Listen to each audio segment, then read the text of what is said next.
todos inspiró, a todos se enamoró. El propio Sigmund Freud, el gran padre del psicoanálisis, había colocado un retrato, una foto suya inmensa en la entrada de su consultorio para animar a los pacientes que acudían a su consulta. La verdad es que Sarah Bernhardt impresionó a propios y ajenos. Oscar Wilde dedicó una obra a Sarah Bernhardt, Salomé, pensando que solo ella la podía interpretar a su gusto. Pero es que Mark Twain, el célebre autor norteamericano, también dijo: solo hay 5 categorías de actriz: las malas, las regulares, las buenas, las muy buenas y, por supuesto, Sarah Bernhardt.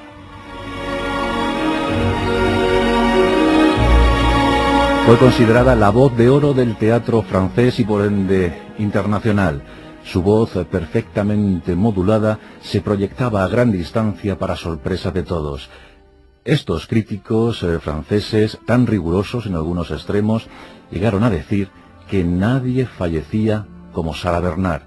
Y es que las muertes, por supuesto, ficticias de Sarah Bernhardt en la escena, en los teatros franceses, eran aclamadas. Esas muertes eran aplaudidas entre vítores, largos minutos de aplausos para alabar, para ensalzar a la mujer más importante de su tiempo, si atendemos a las artes escénicas, Sarah Bernhardt. Nuestros pasajes de la historia hoy están dedicados a ella. La Bernhardt vino al mundo en ese París previo a la Revolución del 48. En esa ciudad de la luz nació un 22 de octubre de 1845. Sarah Bernhardt no tuvo una infancia fácil.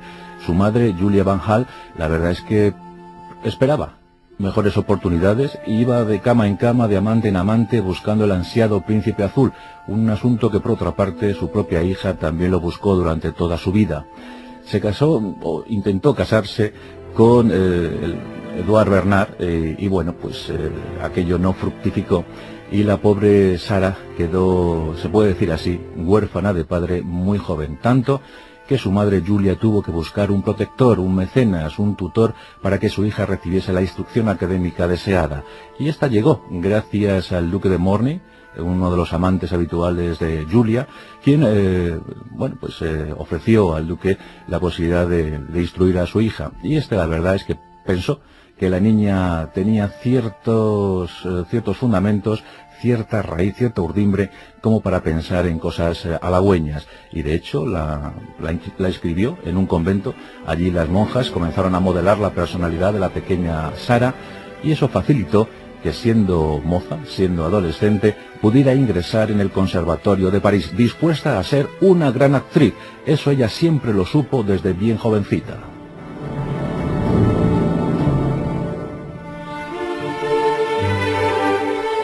Lo cierto es que Sarah Bernhardt llamaba poderosamente la atención por su figura esbelta, por su cara agraciada y su magnífico don de gentes. Y no faltaron pretendientes ya a edad temprana de Sarah. Uno de ellos caló en su corazón. Era un noble belga llamado Henri de Ligny, y Ligny la verdad es que le dio no solo amor, sino el único hijo que tuvo Sarah Bernhardt a lo largo de su vida, Maurice, que siempre le acompañaría. Este amor tampoco pudo ser.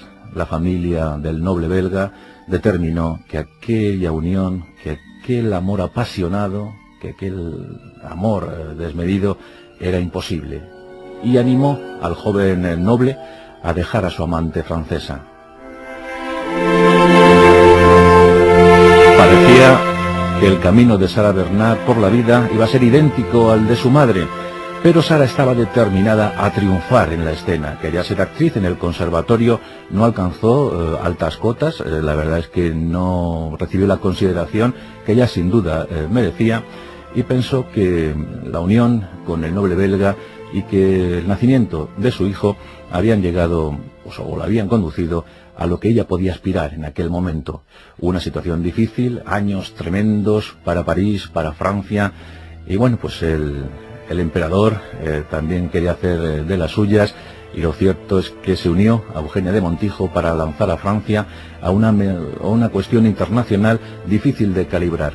El principal caso, la hecatombe, llegó con la guerra franco-prusiana de 1870, pero antes Sarah Bernhardt ya se había consumado como una gran actriz y había triunfado en 1869 interpretando un papel masculino Esto es una constante en la vida de la divina Bernard. La verdad es que con esos papeles masculinos alcanzó una fama, alcanzó gran notoriedad y muchos dijeron que era la mejor mujer en carne de hombre.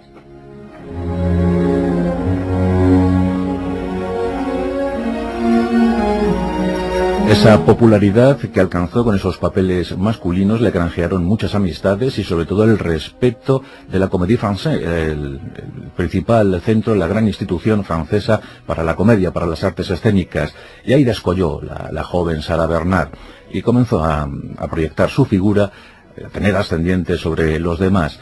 Claro que muchísimos la rondaron, muchísimos quisieron tener su amor, tener compañía en la cama con ella, y esto pues ella siempre lo llevó de forma discreta. Le gustaba anunciar que tenía amantes, pero con la boquita pequeña. Tampoco quería pasar por una mujer libidinosa, por una mujer desahogada, eso sí, extravagante, mitómana.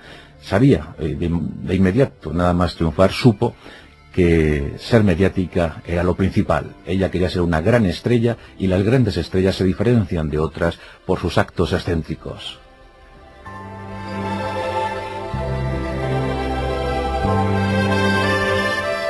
Sarah Bernard se prodigaba por los escenarios franceses y además empezó a ser una consumada especialista en las obras de William Shakespeare.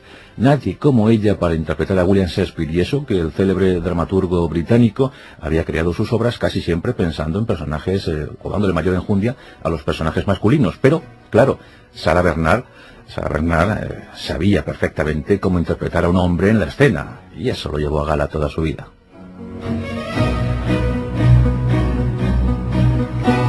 Aunque tampoco dejó de lado los grandes personajes femeninos, y en ese sentido cabe comentar que fue pues la gran actriz que interpretó a la perfección a Margarita Gautier, la protagonista de La Dama de las Camelias, la gran obra de Alejandro Dumas hijo. Bueno, pues dicen que nadie como ella interpretó a Margarita Gautier. Sarah Bernard, en aquellos tiempos decimonónicos, en aquella decadencia victoriana, aquella aura, aquella irradiación que transmitía era desde luego gozosa, tan gozosa que a los 35 años ya fundó su compañía, su primera compañía. Hemos de decir que Sarah Bernard se enriqueció tantas veces como se endeudó. Era muy manirrota, le gustaba gastar, era ostentosa, llevaba eso muy a gala, mayor gasto que ninguna otra y mayores viajes que ninguna otra. Siempre que la Bernard iniciaba una gira era motivo de comentario, era un espectáculo puro, una gran heroína de montar escenas, pero no solo en el teatro sino fuera de él. Hay que decir que visitó casi todos los continentes que hay en el mundo. Cada vez que la Bernard y su compañía se desplazaban, esto era apoteósico. Los periódicos pues decían, explicaban, los periodistas la perseguían. Era, desde luego, como ya digo, la gran actriz y más famosa de su tiempo. Por ejemplo, una vez que viajó a los Estados Unidos, o viajó a Sudáfrica, o viajó a Asia, bueno, pues en cada una de estas ocasiones, ella se hacía acompañar por enormes filas de baúles, gran número de baúles con el mejor vestuario posible. Y si era menester, se gastaba más dinero incluso que lo propio que iba a cobrar.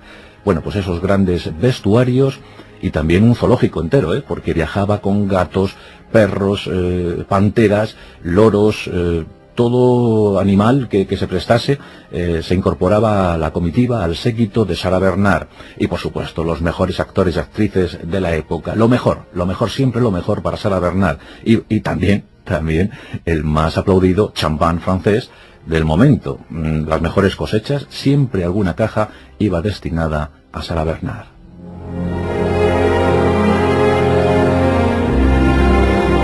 A lo largo de su vida estrenó 150 obras, y antes hemos comentado que el propio Oscar Wilde escribió para ella, pero otros autores también. De esas 150 obras yo creo que todas se completaron con éxito, incluso a pesar de los percances, como luego referiremos. Bueno, pues la verdad es que Sarah Bernard lo tenía clarísimo. Iba cumpliendo años, pero mejoraba con la edad. se consumaba como una gran actriz. Llegó el tiempo del séptimo arte. En 1900, Sarah Bernhardt fue de las primeras actrices francesas en entender que el cine sería el futuro.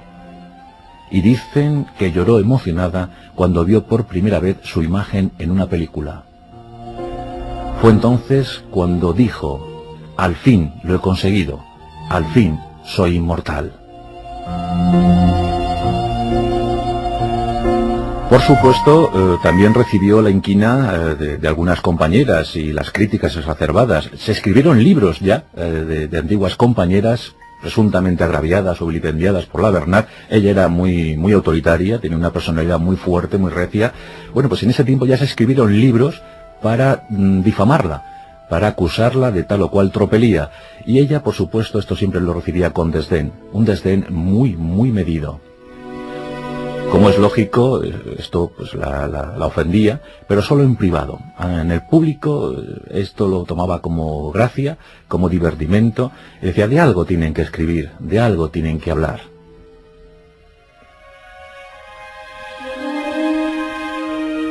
Entendió como nadie el negocio del espectáculo. Pero es que claro, aquí combinamos la calidad artística innegable de Sarah Bernhardt con su sentido acentuado de cómo debían ser los negocios.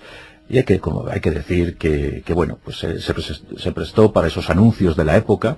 Anunciaba tabaco, anunciaba maquillaje, anunciaba agua mineral, gominolas, o sea, todo lo que era susceptible de ser anunciado, pues eso lo llevó muy a pecho Sarah Bernhardt. Así que la podíamos ver en las imágenes del momento, en los periódicos, en anuncios, páginas enteras con ella anunciando un tabaco, fumando.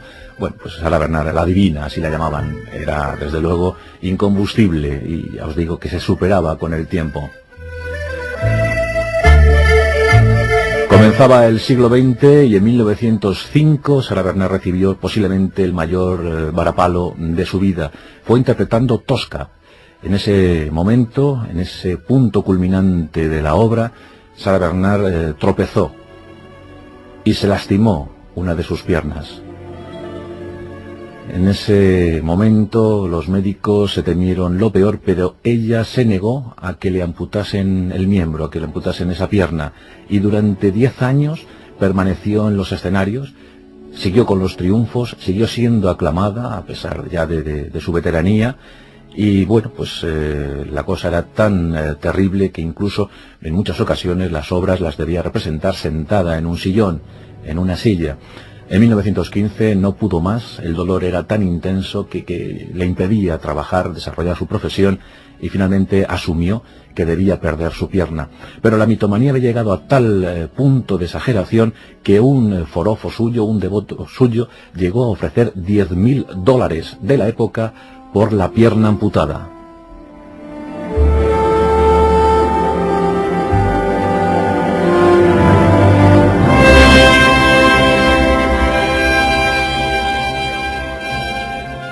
En las excentricidades de Sarah Bernhardt, las que hay que atribuirle, las confirmadas, claro, luego hay mucha exageración, pero antes comentábamos que ella moría como nadie en el escenario. Incluso llegó a ordenar la creación de un ataúd forrado en fieltro, en terciopelo, y allí en ese ataúd depositaba las cartas que le llegaban de los entusiastas, de todos sus seguidores, que eran miles.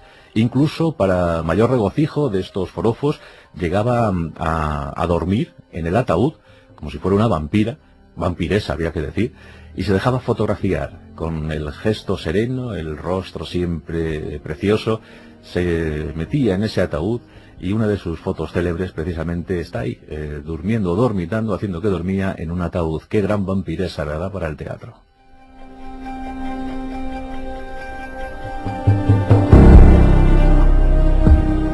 Y así fue transcurriendo la vida de Sarah Bernhardt, con esas obras siempre aplaudidísimas, 150 estrenos en su vida, los anuncios, el cine, las giras internacionales, los zoológicos siguiéndola, todos sus animales, todos sus actores y actrices. Lo de 1915, lejos de traumatizarla, pues la animó a seguir trabajando con más ardor, si cabe, ya septuagenaria. Pero claro, el capítulo final fue dolorosísimo porque murió con 78 años, a punto de cumplir 78 años, el 23 de marzo de 1923. Y aquí Francia mostró todo su esplendor. Como siempre, acompañó a sus grandes en el momento final. Nos acordamos del entierro fastuoso que se le otorgó a Víctor Hugo, al gran rey Sol de las letras francesas. Bueno, pues con Sara Bernard no fue distinto. 150.000 franceses salieron a las calles para acompañar el féretro de Sara Bernard en su camino final hacia el cementerio. 150.000 franceses. Ahora que nos manifestamos tanto, ¿verdad? Ojalá que algún día encontrásemos estas muestras de agradecimiento con los grandes literatos, con las grandes actrices, con las gentes de la cultura que ofrecieron su vida para deleite de los demás. Aquí hemos hablado en algún pasaje de la historia, por ejemplo, del entierro de don Benito Pérez Galdós, donde fueron tantos, 20.000 madrileños fueron al entierro de Benito Pérez Galdós. Ahora eso ya se ha perdido, esa práctica por desgracia se ha perdido. Pero en aquel 23 de marzo de 1923, Francia recuperó su gusto por la cultura y con vibración absoluta, con emoción contenida, 150.000 franceses escoltaron a la gran dama del teatro.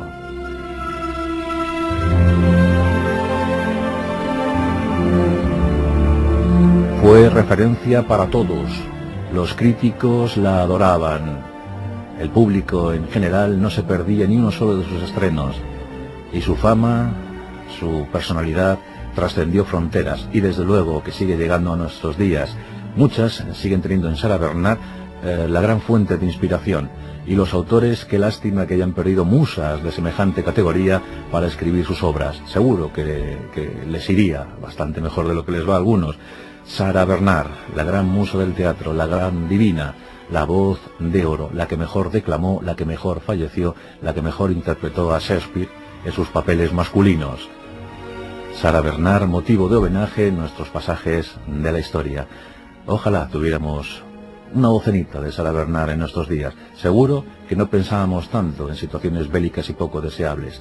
Sara Bernard, aquella que dio tanto gusto a los que la pudieron contemplar. En Onda Cero, La Rosa de los Vientos.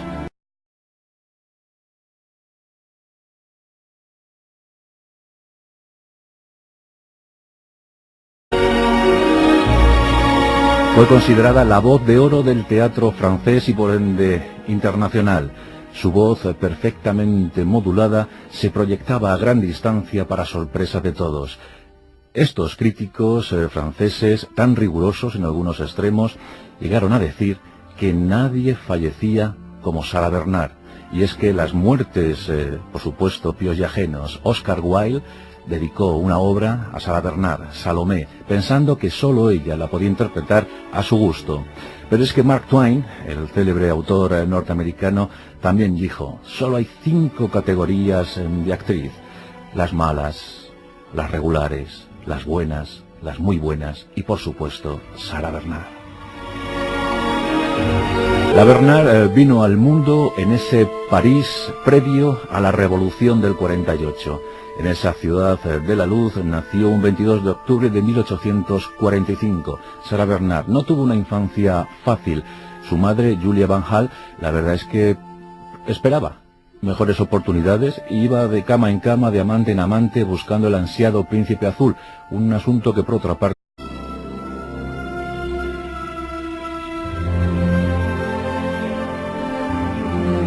a todos inspiró, a todos se enamoró. El propio Sigmund Freud, el gran padre del psicoanálisis, había colocado un retrato, una foto suya inmensa en la entrada de su consultorio para animar a los pacientes que acudían a su consulta. La verdad es que Sara Bernard impresionó a pruebas ficticias de Sara Bernard en la escena, en los teatros franceses, eran aclamadas. Esas muertes eran aplaudidas entre vítores, largos minutos de aplausos para alabar, para ensalzar a la mujer más importante de su tiempo, si atendemos a las artes escénicas. Sara Bernard, nuestros pasajes de la historia hoy están dedicados a ella.